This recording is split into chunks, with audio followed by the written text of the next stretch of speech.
Hi മക്കളെ, വളരെ പ്രധാനപ്പെട്ട ഒരു കാര്യം നിങ്ങളെ ഓർമ്മപ്പെടുത്താൻ വേണ്ടിയാണ് വന്നിരിക്കുന്നത്. ഒരു ഡോക്ടർ അല്ലെങ്കിൽ ഒരു എഞ്ചിനീയർ ആവണമെന്ന സ്വപ്നത്തോടു കൂടിയായിരിക്കും നിങ്ങൾ +1 സയൻസ് എടുത്തിട്ടുണ്ടാവും അല്ലേ. ഇപ്പോൾ ഒരു ഡോക്ടർ അല്ലെങ്കിൽ എഞ്ചിനീയർ ആകാൻ നമുക്ക് ഒരുപാട് സ്ഥാപനങ്ങൾ നമ്മുടെ നാട്ടിലുണ്ട്. പക്ഷേ ആ സ്ഥാപനങ്ങളിലല്ല നമ്മൾ പഠിക്കേണ്ടത് ഇന്ത്യയിലെ ഏറ്റവും പ്രീമിയം ഇൻസ്റ്റിറ്റ്യൂട്ടുകളിലാണ് എന്ന് നിങ്ങൾക്ക് നന്നായിട്ട് അറിയാം. കാരണം പ്രീമിയം ഇൻസ്റ്റിറ്റ്യൂട്ടുകളിൽ പഠിച്ചു കഴിഞ്ഞാലുള്ള ഗുണങ്ങൾ എന്തൊക്കെയാണെന്ന് വളരെ കൃത്യമായിട്ട് പല വീഡിയോകളിൽ ഇതിന് മുമ്പൊക്കെ നമ്മൾ പറഞ്ഞിട്ടുണ്ട്. അപ്പോൾ നിങ്ങൾക്ക് അറിയാം അത്തരം കാര്യങ്ങളൊക്കെ.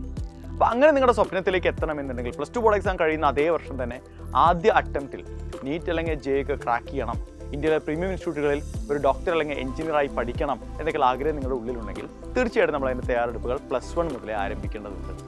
ഓക്കെ, അപ്പോൾ +1 മുതൽ നമ്മൾ ഏത് രീതിയിൽ മുന്നോട്ട് പോയാലാണ്, ഏത് സ്ട്രാറ്റജിയിലൂടെ മുന്നോട്ട് പോയാലാണ് നമുക്ക് ബോർഡ് എക്സാമും എൻട്രൻസും ഒരുമിച്ച് മുന്നോട്ട് കൊണ്ടുപോകാൻ പറ്റുക എന്നൊരു സംശയം നിങ്ങളുടെ ഉള്ളിലുണ്ടാവുമെന്ന് എനിക്ക് നന്നായിട്ട് അറിയാം. അപ്പോൾ അത്തരം നിങ്ങളുടെ സംശയങ്ങളൊക്കെ തീർക്കാൻ വേണ്ടി എന്തായാലും ഒരു ഫ്രീ വെബിനാർ സംഘടിപ്പിക്കുന്ന കാര്യം നിങ്ങൾ ആൾറെഡി അറിഞ്ഞിട്ടുണ്ടാവും. നാളെ വൈകിട്ട് 7 മണിക്കാണ് ഫ്രീ വെബിനാർ. അപ്പോൾ ഇതുവരെയായിട്ട് നിങ്ങൾ രജിസ്റ്റർ ചെയ്തിട്ടില്ല എങ്കിൽ QR കോഡ് സ്കാൻ ചെയ്ത് നിങ്ങളുടെ സീറ്റ് ഉറപ്പുവരുത്തണം. രജിസ്റ്റർ ചെയ്യണം ഇന്ന് തന്നെ. നാളെ വൈകിട്ട് 7 മണിക്കാണ് സായത്തിൻ്റെ നീറ്റ് JEE എക്സ്പേർട്സ് ഒക്കെ നിങ്ങളെ കാണാൻ വരുന്നുണ്ട്. നിങ്ങളുടെ നീറ്റ് JEEയുമായി ബന്ധപ്പെട്ടിട്ടുള്ള എല്ലാ സംശയങ്ങളും ചോദിച്ച് ക്ലിയർ ചെയ്യാനുള്ള ഒരു അവസരമാണ്. അപ്പോൾ നമുക്ക് കാണാം നാളെ വൈകിട്ട് 7 മണിക്ക്.